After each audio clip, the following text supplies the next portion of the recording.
নমস্কার বন্ধুরা, আমাদের চ্যানেলে আপনাদেরকে স্বাগত জানাই।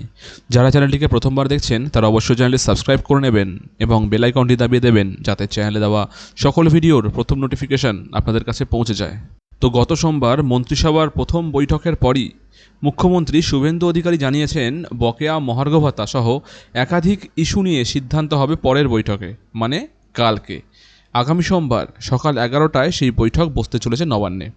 প্রশাসনিক মহলের খবর, মন্ত্রিসভার দ্বিতীয় বৈঠকেই রাজ্যের ডাবল ইঞ্জিন সরকার বকেয়া ডিএ মিটিয়ে দেওয়ার সিদ্ধান্ত নিতে চলেছে। সেক্ষেত্রে বর্তমান সরকার সুপ্রিম কোর্টের নির্দেশ মেনেই বকেয়া মেটানোর পথে হাঁটতে পারে বলে জানা যাচ্ছে।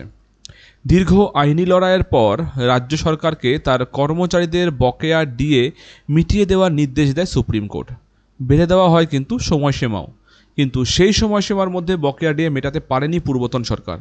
কর্মচারীদের একাংশের 2016 থেকে 2019 পর্যন্ত বকেয়া মেটানো হলেও 2008 থেকে 2016 পর্যন্ত বকেয়া থাকা মহার্ঘ ভাতা একজন কর্মচারীকেও দিতে পারেনি বিগত সরকার। বিধানসভা নির্বাচনের পোস্টাল ব্যালটের ফলাফলেই এর প্রভাব স্পষ্ট হয়েছে বলে জানা গেছে। কারণ সরকারি কর্মচারীদের পোস্টাল ব্যালট গণনার শুরু থেকেই পিছিয়ে যায় তৃণমূল।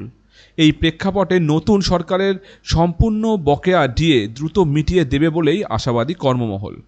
সূত্রের খবর, পূর্বতন সরকারের পর্যায়ক্রমে ডিএ মিটিয়ে দেওয়ার সিদ্ধান্তে দাড়ি টানতে চলেছে বর্তমান সরকার। সেক্ষেত্রে মনে করা হচ্ছে একেবারেই সম্পূর্ণ বকেয়া মিটিয়ে কর্মচারীদের পাশে থাকার বার্তা দিতে পারে শুভেন্দু অধিকারী সরকার।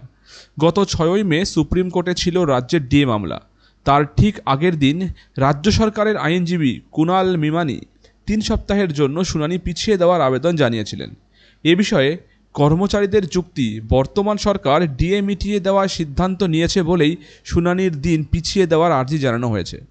ডিএ নিয়ে মূল মামলাকারী কনফেডারেশন অফ স্টেট গভর্নমেন্ট এমপ্লয়িজের সাধারণ সম্পাদক মলয় মুখোপাধ্যায় বলেন, পরিস্থিতি পর্যালোচনা করে যা বোঝা যাচ্ছে তাতে মনে হচ্ছে রাজ্য ডিএ পুরোপুরি মিটিয়ে দিয়েই শুনানিতে হাজির হতে চাইছে।